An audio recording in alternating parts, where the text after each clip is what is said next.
Hello everybody, welcome back to Screenstars and welcome to another PlayStation review. Today I'm taking a look at Elder Scrolls for Oblivion Remastered for the PlayStation 5. Now, wow, what can we say about this one? I think this one has been one of the most exciting game drops in recent memory from my perspective anyway. The rumours about this one coming out this April were wide and vast and consistent. Everybody was saying it was coming last week, initially on the Monday, then it didn't come on the Monday. Everybody was saying, oh, well, it's probably going to come on the Tuesday. And then we got the official Bethesda announcement on the live stream on the Tuesday, and then they just dropped it and released it.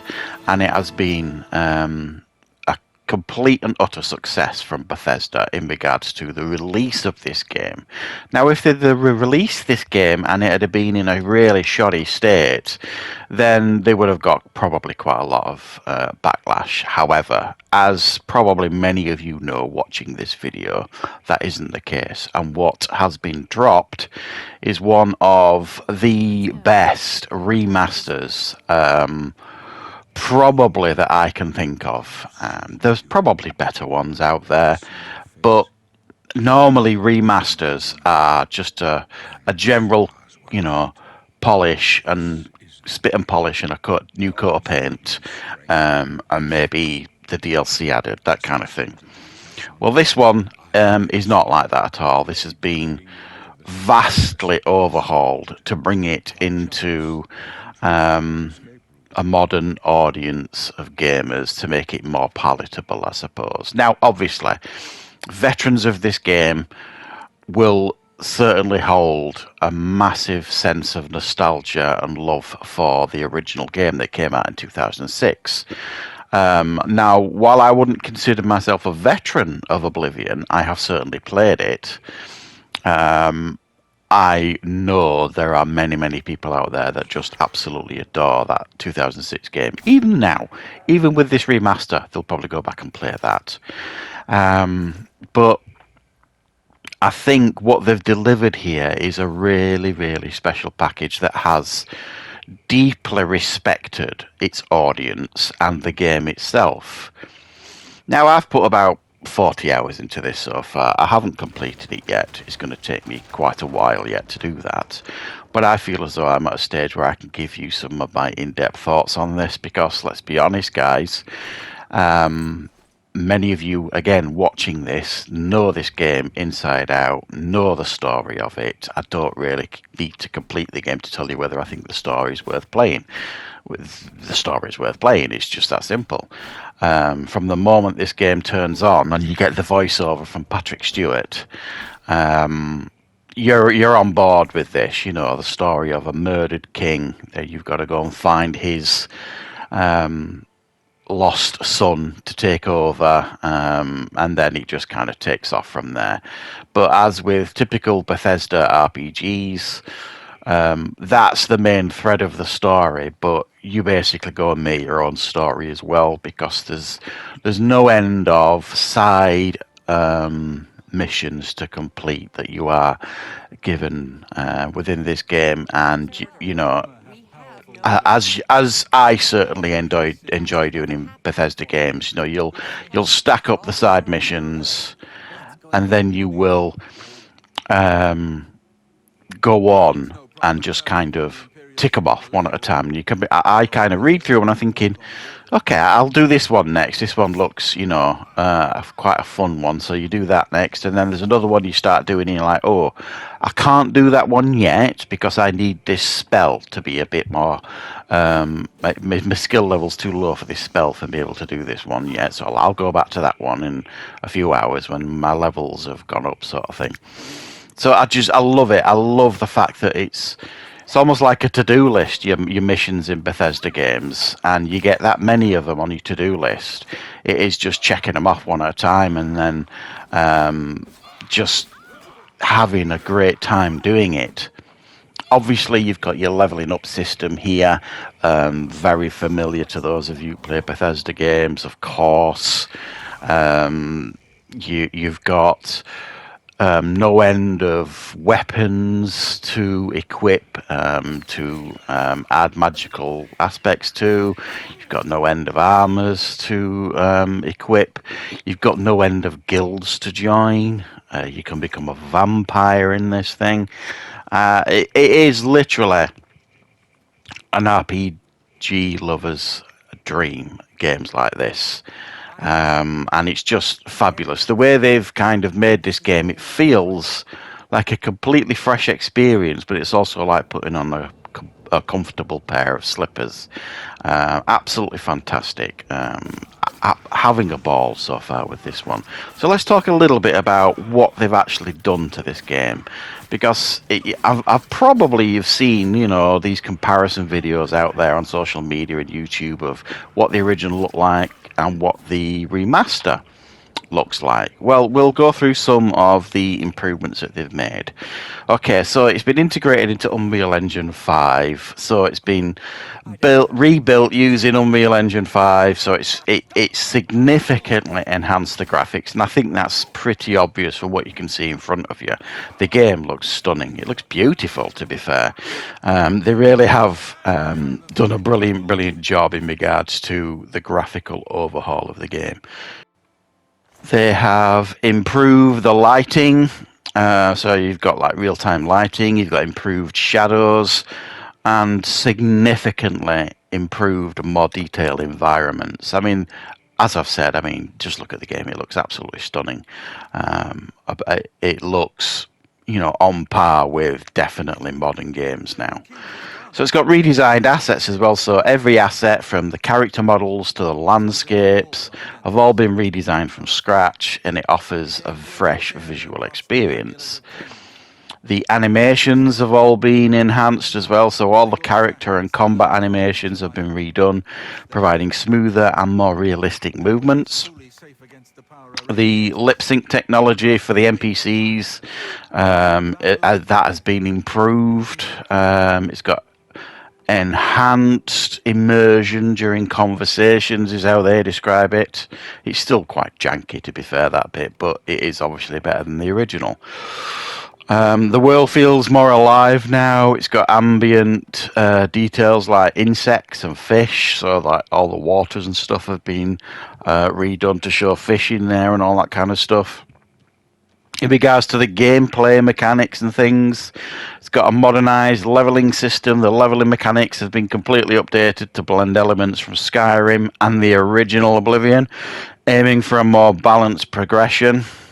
The combat improvements are quite vast as well. Staggering is now based on stamina, eliminating random knockdowns.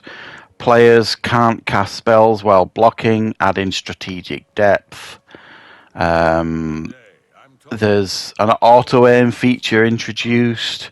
Sheathing a bound weapon no longer dispels it. Difficulty settings replaced with traditional slider with 5 different presets. Health regeneration. Characters can now regenerate health while not in combat based on their endurance now. This really doesn't sound like a remaster, does it? It sounds like a remake. And to be fair, remaster doesn't do this justice. It does, for me, feel like a remake game. I think if they'd have called this Elder Scrolls 4 Oblivion Remake, I don't think many people would have complained. I tip my hats to these guys, really. They've done a brilliant job. And we haven't done as well in regards to more improvements. So we've got revamped menus. So the menus and interfaces have been redesigned for better usability, including improved HUD, maps, and enemy scaling indicators, enhanced stealth mechanics, enhanced map filters so players can filter locations on the map. Object interaction, just hovering over an object now, it will outline them, clearly indicating what you need to be picking up. We've got platforms. So obviously this is released on the PlayStation 5. We don't get modding support. Well, nobody gets modding support. But on PC, the modders are already hard at work in regards to making those improvements that they want to make. We're not going to get that on PlayStation 5, but I'm perfectly fine. I don't see that this game is a problem in any way, shape or form for me. And sometimes I find mods can actually spoil a game. Because you kind of break it almost by making, yourself like some kind of god. So I'm absolutely fine with that. The character creator has been completely redone. It's like jaw-droppingly good compared to what you've seen before on the original. The character creator is absolutely fantastic. And the moment when you kind of leave the sewers at the beginning of the game to walk out into the world itself is, again, it's a jaw-dropping moment. They're so good at them sort of things, Bethesda. But here it's kind of like, oh my god, look at this, it's just incredible, absolutely incredible.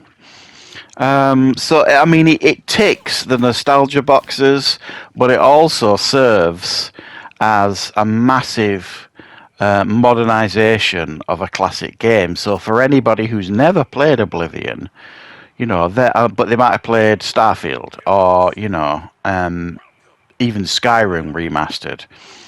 They could play this with safe in the knowledge that this has been completely modernized and it doesn't feel janky or old or, anything like that. Well, I say it doesn't feel janky.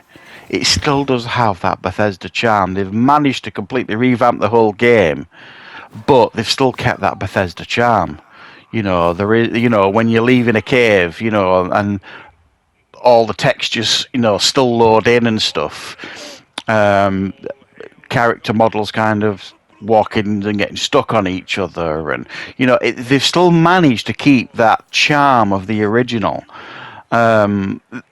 with many of the same voice actors and many of the same mistakes that they made in the first one. They're still kind of here because people have got such affection for those things in the first game. So they've known what they needed to improve here and make massive changes to, and they've known what the players would want to keep as the heart and soul of this game, and they've really read the room. And that's not something you can always say for gaming publishers and developers. They don't always read the room. Well, they've absolutely nailed it here. They have absolutely read the room, and it's got that absolute charm and comedic part of the game that you would expect from this studio. But it's also, as I've said, completely revamped to make the whole thing far more palatable to play. Now, for performance for me, I think I've had 3 crashes so far in the game. Let's say I think I'm about 43 hours into the game.